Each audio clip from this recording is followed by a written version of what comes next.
नाज़रीन, अहम ख़बर अवां ताईं पहुचाईंदा हलूं। सिंध असेंबली के इजलास दौरान अपोज़िशन मेंबर खट खणी पहुची विया आहिनि। अवांखे ॿुधाईंदा हलूं त अपोज़िशन मेंबरनि जो चवणु आहे त जमहूरियत जो जनाज़ो खणण लाइ खट खणी पहुता आहियूं।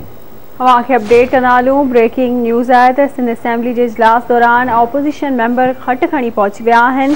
जमहूरियत जो जनाज़ो खणण लाइ खट खणी पहुता आहियूं। अपोज़िशन मेंबरनि जो चवणु आहे त अपोज़िशन सिंध असेंबली जे ऐवान जी तौहीन कई आहे। स्पीकर स्टाफ खे घुराए खट ॿाहिरि मोकिलण जो हुकम ॾेई छॾियो आहे। अवांखे अपडेट कंदा हलूं। ब्रेकिंग न्यूज़ आहे त सिंध असेंबली जे इजलास दौरान अपोज़िशन मेंबर्स खट खणी पहुची विया आहिनि। तफ़सील मालूम मुनासी कराची मां गाज़ी जंडीर खां। जी गाज़ी अपडेट कजो। जी बिल्कुल, असेंबली के इजलास में मुखालिफ जब ताल्लुक रखंदड़ मेंबरन अनोखो एहतजाज किया है। जो इजलास जीअं स्पीकर आगा सराज दुरानी की सदारत हेठि शुरू थियो तो मुखालिफ धुर के तरफा सख्त एहतजाज रिकॉर्ड कराए पियो।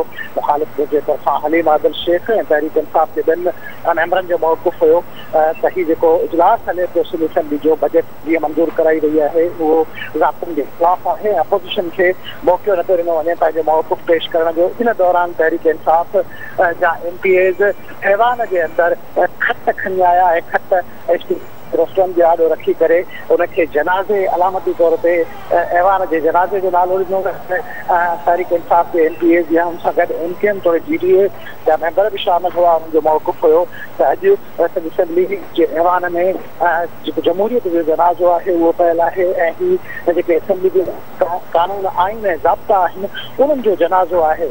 स्पीकर जी बार बार वादनि के बावजूद जेके मुखालिफ धुर जा मेंबर हुआ उन्हनि पंहिंजो एहतजाज ख़त्म न कयो। इन दौरान स्पीकर सिंध असेंबली सिक्योरिटी अमले खे हिदायतूं जारी कयूं त हू MPAs खां खट खणी वापसि ॿाहिरि ऐवान खां ॿाहिरि खणी वञनि। सिक्योरिटी कोशिश कई तो उन्हनि में तहरीक इंसाफ के MPAs विच में छिकताण वारी सूरत हाल भी थी वही। कुछ देर लाइ असेंबली जो जेको ऐवान हो वो अजीब मंज़र पेश करण लॻो। सख़्त छिकताण ऐं हुल हंगामे वारी सूरत हाल खां पोइ स्पीकर इजलास मुलतवी करे छॾियो आहे। अॼु के इजलास में मुखालिफ धुर जॾहिं वॉकआउट निकिरी वई त पोयां गवर्नमेंट जे मेंबरनि सहाफ़ियुनि जे हवाले सां प्रोटेक्शन बिल हुयो गवर्नर जे तरफ़ां वापसि मोकिलण खां पोइ अॼु ऐवान मां ॿीहर मंज़ूर कराए वरितो आहे। जी ठीक है गाज़ी, वॾी महिरबानी अवां जी तफ़सील खां आगाह करण लाइ।